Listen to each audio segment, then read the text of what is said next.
Hello everybody, and welcome to your indie snapshot of the incredible adventures of Van Helsing 2. Now you might be saying, Mathis, you are covering Van Helsing 2, why didn't you cover number 1, and what the hell is this game? And you would be correct in asking that. The Incredible Adventures of Van Helsing, the first one and the second one subsequently, is an action RTS in Diablo style. It's all about point-and-clicking, killing a bunch of monsters, and getting loot. The first one I played a little bit of, but it really wasn't all that impressive, and I wasn't really covering indie games pretty heavily back then, as it were. But I was lucky enough to get a preview copy of The Incredible Adventures of Van Helsing 2, and play a little bit of it before I decided to give my first impressions of it, and I am pleased to say that it has taken all the problems of the first one and has rectified them. A lot of the problems with the first one was lack of class variety, lack of loot variety, and combat was just generally boring.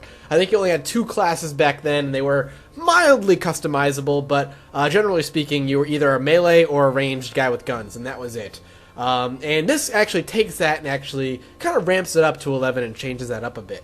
The combat itself is still something that really kind of is hit or miss, but we'll talk about that in a second. So, first and foremost, I want to show you guys character creation. So, in the first one, there was really only melee and ranged, and you were either swords or guns, and that's it. But in this one, they have really kicked it up, which is awesome. In this particular build, I'm only allowed to go from 31 on, so we'll go ahead and select that. And you have 1, 2, 3, 4, 5, 6, 7 pre-made classes, a custom class, and an import ability from the first one. All of these guys play very, very differently. I've played a couple of them just to play around a bit, and they're pretty fun. The Adeptus is kind of like this really powerful mage, while, for instance, the Spellkeeper is a fragile mage who doesn't really focus on burst damage, but more damage over time. You have the Blade Keeper, who is kind of just like a melee fighter. The Gunslinger, which so far is my personal favorite, which is all about, obviously, guns and stuff. Then you have a Bombardier, which looks kind of badass. He's all about medium and long-range attacks. And the Contraptionist is just all about traps, I think, and more creating mobile mechanical creatures, kind of like a pet gun and turret kind of class, which is what I have yet to play, actually. I will say the design, the steampunk fantasy design of this world is something that really draws me in. If you're into this style of art, there's going to be a lot of it. Monster designs, character designs, loot design really harken to that idea of steampunk. Particularly, take a look at the sniper rifle on this. It's got gears on it. It's really kind of cool. I like that a lot. We're going to go back, though, and we're going to dive right into the game. We'll go ahead and resume the story. Now, games like this really live or die on 2 things: loot variety and satisfying combat. It's one of the reasons I truly loved Torchlight 2. Torchlight 2 was one of those games that just fed that visceral need of constant loot being thrown at you. It's all randomized, obviously, and really impactful combat. One of the things, I'm going to be comparing this to Torchlight a lot because I played more Torchlight than I did Diablo 3. Torchlight did really well was the combat. I remember just really enjoying fighting because everything just felt solid. Things exploded viscerally. Oh, Jesus. Things exploded viscerally. Things died very nicely. And all the moves in the game really felt like they were unique and really and fun in a lot of ways. Oh, I need to frickin' bounce out of here. I'm gonna get my ass whooped. Alright, so there's not going to be much in the way of story. Oh my god, I think I just died. Alright, well, we can cover the death system here. So when you die, you have 3 choices. We can respawn on the field command, which is kind of your base, nearest checkpoint, which costs less, and right here, which costs more. So you have 3 options. It's all about money. Right now, in this particular build, in this preview build, I don't really have a worry for money, so I'm going to go ahead and respawn right here. I'll become a ghost form, and I'll run away. But this particular build, in this early on, we're not going to see in much of the way of story. They kind of, this preview build is more right in the middle of the game, as far as I can tell.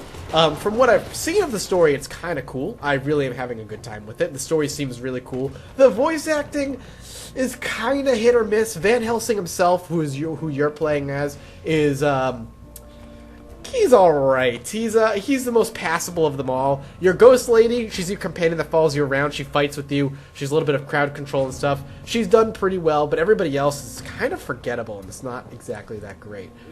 But that's really not the meat and crux of these games. Again, games like this live and die on satisfying combat and really good loot systems. And one of the big problems with the first one was that combat was kind of boring and loot was not varied enough to keep me interested.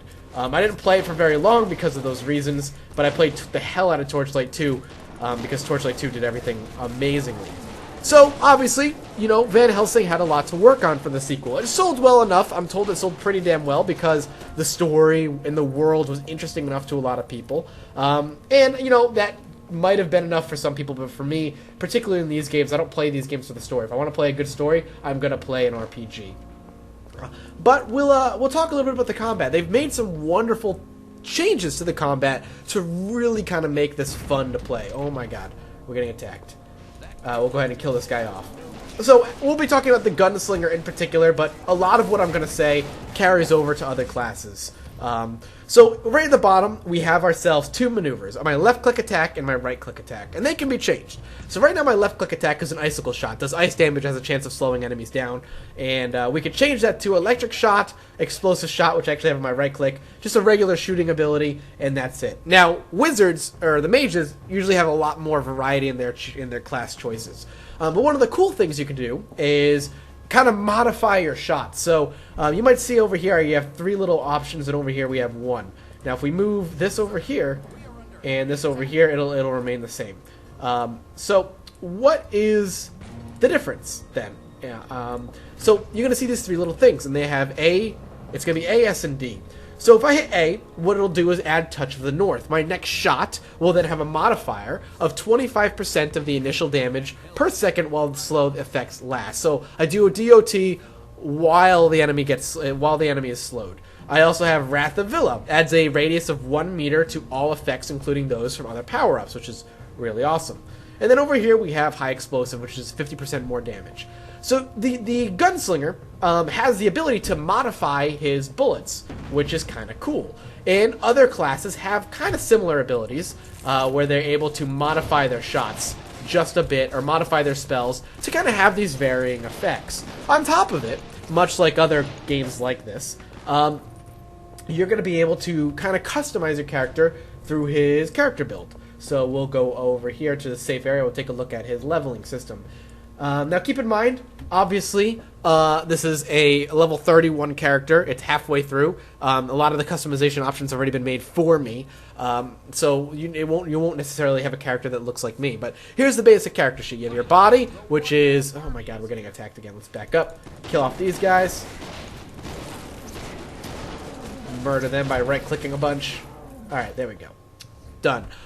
So we have our body, which determines your physical condition, gives bonus hit points and bonus defense. Dexterity, which, as you would assume, increases your range damage and your dodge value. Obvious. Your willpower, which is going to increase your mana. Your luck, which is, you know, chance of getting more gold, etc., etc.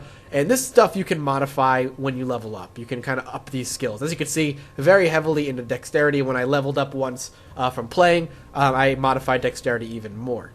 And we also have skills. Now, this is where the heart and the meat of your customization is going to come in.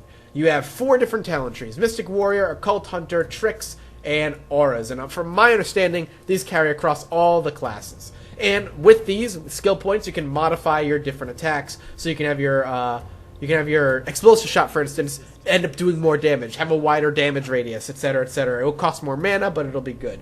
If I do it, modify the ice, it'll have a higher range damage, more ice damage, etc.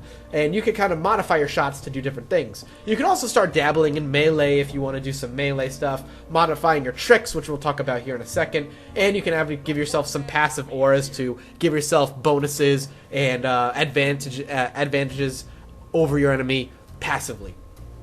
Now, what tricks are these down here. Your abilities that you can hit Q, W, I think it might be 1. Yeah, it's 1, 2, 3, 4, 5, 6. And they're just little spells that you can cast to help yourself out. So you have a heal, Over here, Sphere of Timelessness, which is bullet time essentially. Ethereal Embodiment, I could go ethereal for a little bit. And of course, Last Stand. All allies and yourself gain bonus damage and health. Since it's multiplayer in this game, obviously this would help a lot in multiplayer.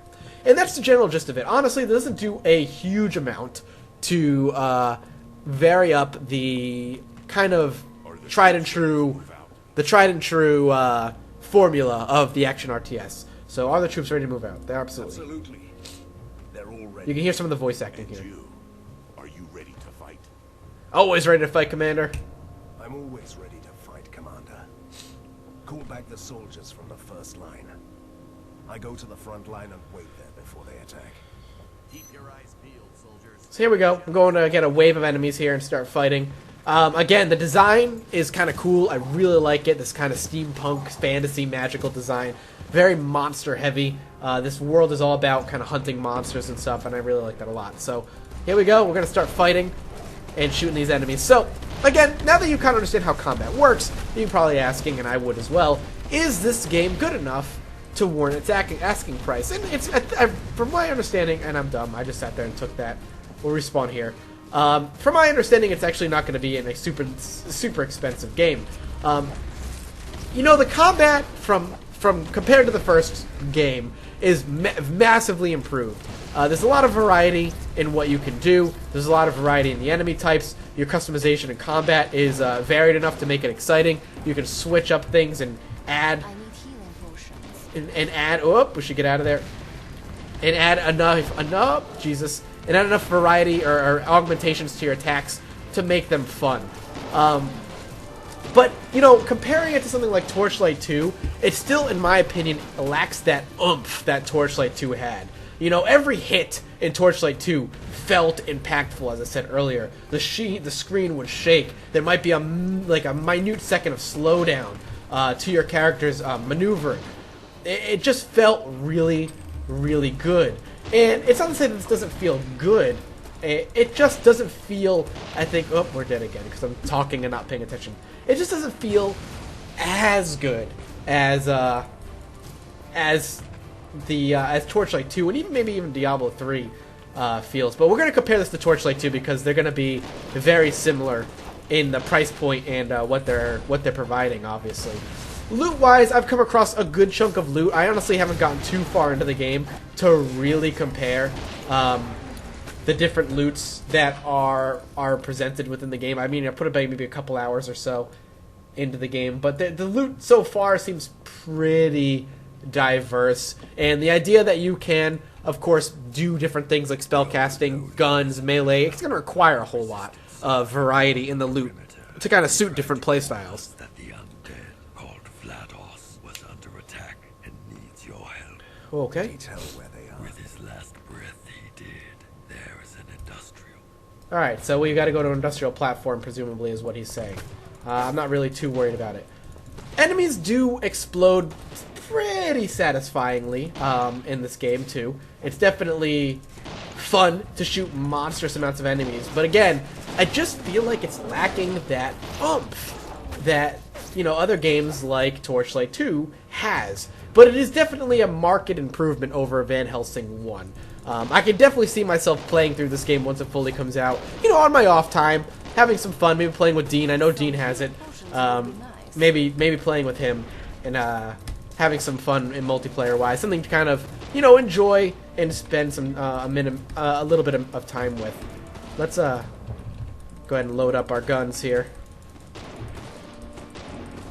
We are just going to sit here and take it. These guys are just annoying. They don't do a lot of damage. They're kind of meant for front-lining the attack, and while, you know, enemies in the back do more damage. But when they're all alone, they don't do a lot of damage, and they're manageable. Some healing potions would be nice. I don't know how to give you healing potions, lady. She kind of, if she gets killed off, she kind of just disappears for a little while and comes back. You know, the benefits of being a ghost.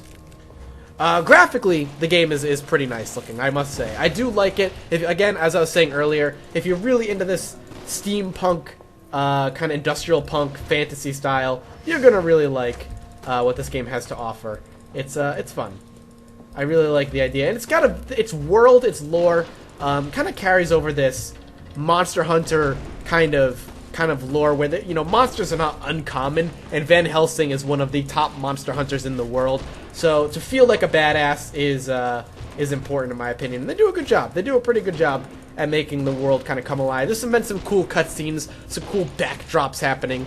The story, from what I can tell, again, it's not a huge focus right now this late on. I mean, you're kind of getting the story more than probably halfway through what is being presented here. But the story seems pretty cool. From what I can gather, this enemy is like opening the rift to the ink, and the ink is like allowing him to transport all these monsters in. These are supposed to be monsters, I think. I think they glitched. As far as glitches go and stability of the Git build so far, by the way, it's been pretty stable. I actually had, and I feel it's important to mention, I had one hard crash in the game. Only one, but in about an hour of playing, to have a hard crash happen that early is a little bit worrisome. I did have a hard crash happen in the game itself. I was just going down the stairs, and then all of a sudden it just said it stopped working, and it just completely crashed. It didn't force my computer to restart or anything, which was, you know, lucky. But to have a hard crash on a game and a preview build to a game where, you know, we're looking at early April for it to come out. They still have time to kind of fix those issues, and hopefully they do. We need to be careful here. And with the many different classes, I could see this game being fun. You know, kind of just min-maxing and having some solid gameplay. But, you know, if you're one of the audience I see this for, unless if you are a diehard Van Helsing 1 fan, you can definitely see yourself enjoying this game. I mean, it's better than Van Helsing 1 was, and I know Van Helsing 1 sold pretty well, so if you liked Van Helsing 1, you're gonna really like Van Helsing 2. If you're somebody who's looking for another, maybe cheaper option into the action RTS, Van Helsing 2 is really not a bad way to go. There's a whole lot, you know, there's a whole lot to like here. But if you haven't played Torchlight 2, and you're looking to get into the action RTS, and you really haven't touched Torchlight 2, please pick up Torchlight 2. Maybe wait for Torchlight 2 to get cheaper, and then pick up Torchlight 2. It's better than this game. It just is. Not to say this game is bad. It's definitely not bad. But there are better options out there, and you're doing yourself a disservice if you're a fan of this genre and you haven't played Torchlight 2. Because Torchlight 2 is basically the pinnacle of, in my opinion, what our action RTSs should be. It's just such a refined, polished game, and it is really effing good. But, I mean, if you're just craving more, if you're just craving more action RTS, I mean, this is not a bad option. It's pretty damn good. It'll be available April 11th, I want to say, though I will double check. It looks like I can't actually go out there. They might have actually invisible walled it off going out there. I mean, as you can see, this is a closed beta. It's for preview purposes only, so that's what this is going to be. But keep an eye on it. I would say keep an eye on it. There's some fun to be had here, and you know, that mindless turn off your brain kind of action RTS fun that these types of games present. You know, it's not too bad. It's pretty fun. I've enjoyed my time with it so far, and monster variety and level variety so far has been pretty cool, and I've enjoyed it. I've enjoyed my time with it, and especially since I really don't, you know, I really haven't had a cool action RTS to go to in a long while. You know, I played the hell out of Torchlight and Diablo 3. I might be going back for Reaper of Souls, but we'll see. But this is definitely something that you keep your eye out on. I mean, this is going to be coming out after Reapers of Souls, so after you've had your fill of Reapers of Souls, maybe you want to try something a little different. This is not necessarily a bad option. This has been Torchlight. This has not been Torchlight. I apologize. This has been The Incredible Adventures of Van Helsing 2, ladies and gentlemen. I hope you guys have enjoyed your little look at it here. It'll be out on Steam for, I believe, 20 or 30 bucks. I will double check and make sure I'll put the link in the Steam description right below, so you can go ahead and click on that link. It'll be out on Steam and your other variable platforms therein. Check it out, guys. If you enjoyed Van Helsing 1, you're going to like Van Helsing 2. If you didn't enjoy Van Helsing 1, well, you might want to look at Van Helsing 2 anyway. They have changed enough things to warrant another look, another go. Thank you, guys. I hope you guys enjoyed it, and I'll see you next time. Bye-bye.